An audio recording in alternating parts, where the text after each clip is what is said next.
Of factors. I think one is the younger the child, the more we have in mind that we can just let children play and they'll be fine, and the more we have in mind that it's just babysitting and it's not real work.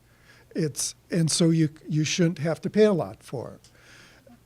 But it isn't just babysitting, and I think that's the point that we have to help people understand in our society. You don't have a babysitter come for 40 or 50 hours a week during the prime time that your baby's brain is developing to take care of that child. A babysitter is just an occasional person who fills in. You're going to do the main job of supporting that child's development. And what we haven't, I think, succeeded in doing as a field, we've been able to define what's needed professionally, but we haven't been able to help our society to see that.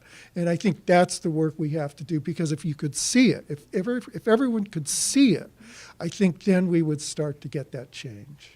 Realizing that we really needed to figure out the gap between what we know about what it takes to be a fabulous preschool teacher to what the public thinks, and find the metaphors, the language that will bridge that gap, because we're going to have to change the public's mind.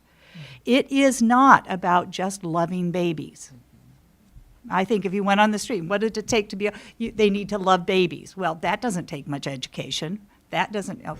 We need to get them understanding that it really takes a mind that if they weren't doing childcare, could probably be a physicist because of the degree of analytics required to do it really well.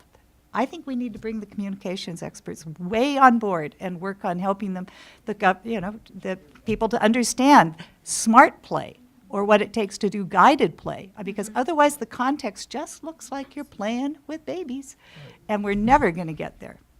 So. The other thing I would say to Peter's point is years ago in the Worthy Wage campaign, we had folks would come do job shadowing. And what that meant is people who typically don't work with young children would come and spend 2 hours working with us. And then we would give them a paycheck for what they would earn in child care.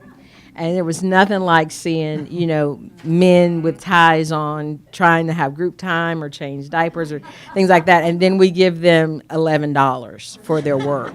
And then that made it really real for them to really understand what we're doing and how important and complex it is, and the low wages that we receive. So I think until we make progress in making it more known how hard this work really is, and until we get to a point of not sectioning it off, I think we're not going to make much progress. Yeah.